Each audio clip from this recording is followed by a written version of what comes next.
R7 mantap!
Berapa hasil yang ada di bawah lain.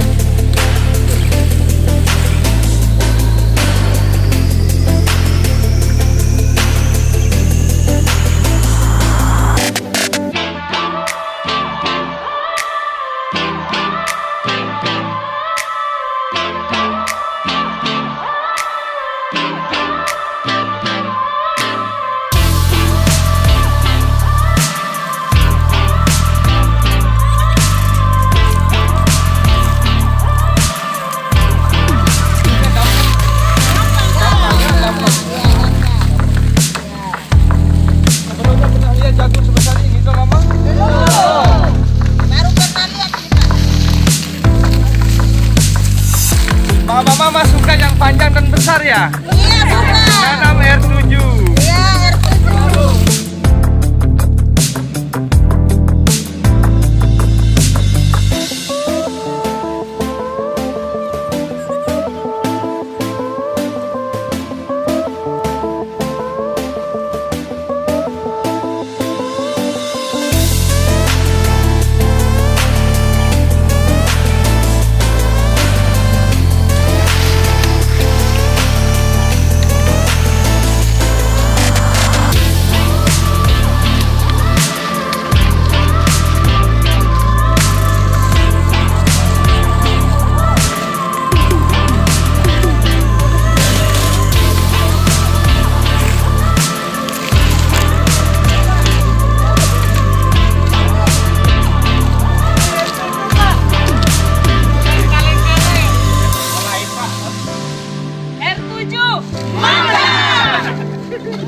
Salam sejahtera. Yang terhormat Bapak Camat, Pak Yul, yang terhormat Bapak Kepala Adat dan Bapak Kepala Kelompok serta Bapak Ibu sekalian yang hadir dalam acara hari ini. Berikut juga kami perkenalkan ada tim kita di sini dari Restu Agro Pro, ada Pak Evan dan ada Pak Al Hausan. Kemudian ada Pak Mel yang mengawali untuk membuka tanam jagung di sini.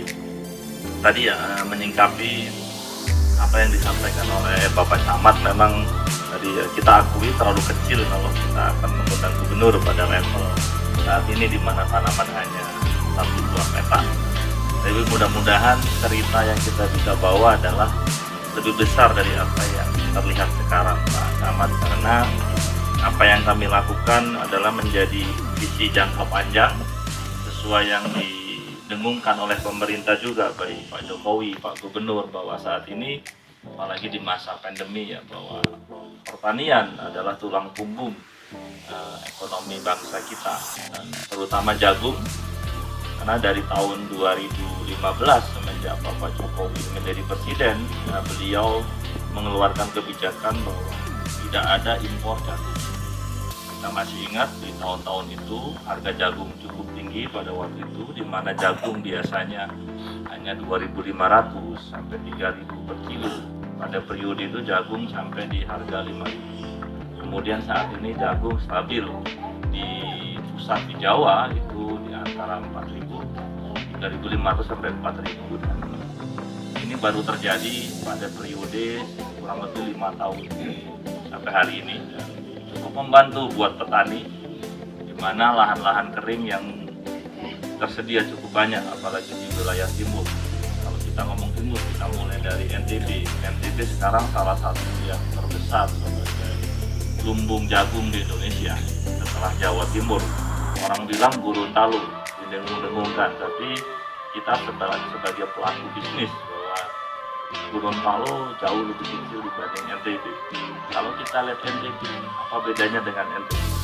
Sekarang NTB itu Pak, sama di Bima, di Dompu, setiap hari itu antri di pelabuhan untuk muat jagung dikirim ke Kalimantan dan ke Jawa. Dan saat kami mendarat di NTB, kami lihat potensi yang sama besar. Kalau ini bisa kita kawal dengan baik. Cukup banyak sekali, dan jagung tidak perlu diolah Pak. Cukup buat lubang tanam, kemudian kita tanam satu-satu. Tadi bahkan di sini bilang tidak dipupuk. Apalagi kalau nanti Pak Camat bisa bantu RTKK ada pengadaan pupuk Pak, itu akan sangat luar biasa hasilnya, dan kami yakin membantu untuk petani bisa menanam jagung. Yang berikutnya, kami sebenarnya juga cukup siap Pak apabila memang secara produksi total itu paling tidak bisa cukup satu kapal kapal kargo atau tongkang yang bisa membawa 10 ton, 2.000 ton. Karena kalau kita melihat dari transportasi, pelabuhannya ada tadi di sana. Nah, di mana saat ini untuk benih kita ini sudah tersebar luas khusus di wilayah NTB Pak. Jadi jagung di sana itu bukan hanya untuk kebutuhan pokok saja, tapi sudah dikomersilkan Pak, sudah diperjualbelikan, dibuat sebagai bisnis usaha yang bisa memberikan keuntungan yang cukup besar bagi petani-petani yang ada di NTB. Nah, harapan kita ke depannya, mudah-mudahan dengan hasil uji coba kita di musim ini, mudah-mudahan ke depan kita lebih kembangkan lagi benih kita ini. Salah satu keunggulan dari benih kita ini yang pertama mungkin daya tumbuhnya Pak ya.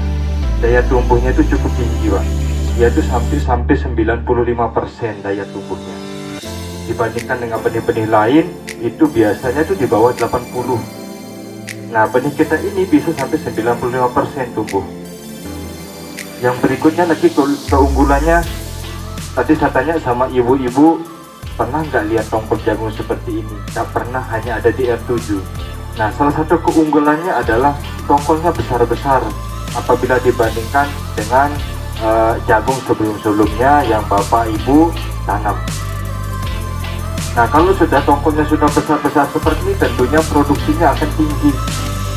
Ya, dari rata-rata biasanya, mohon maaf Pak Mel atau kelompok tani di sini, boleh saya tanya sedikit Pak, biasanya per hektar itu dapat berapa ton Pak? 5 ton. 5 terlalu tinggi, berapa? Rata-rata 3 ton per hektar. Kalau rata-rata R7 mendapatkan 3 ton, saya suruh tidur petaninya di NTB Pak. Tidak perlu nanam jagung, rugi. Jadi di NTB itu benih jagung hibrida ini rata-ratanya 1 hektar itu 10 sampai 14,5 ton Pak per hektar. Ya, jadi petani di sana kalau dapat 5-6 ton dianggap gagal. Jadi dia harus dapat 10 ke atas. Karena apa? Karena secara biaya, pertama, biaya 1 hektar itu sama R7 dengan jagung lain. Tenaga kerjanya sama ya Bapak ya. Nah, tenaga kerjanya sama R7 sama jagung lain. Pupuknya pun sama R7 sama benih lain. Nah, kalau memang semuanya sama, tenaga kerjanya sama, luasan arealnya sama, kenapa kita tidak menanam benih yang namanya R7 yang tentunya bisa memberikan kita hasil sampai 10 ton ke atas?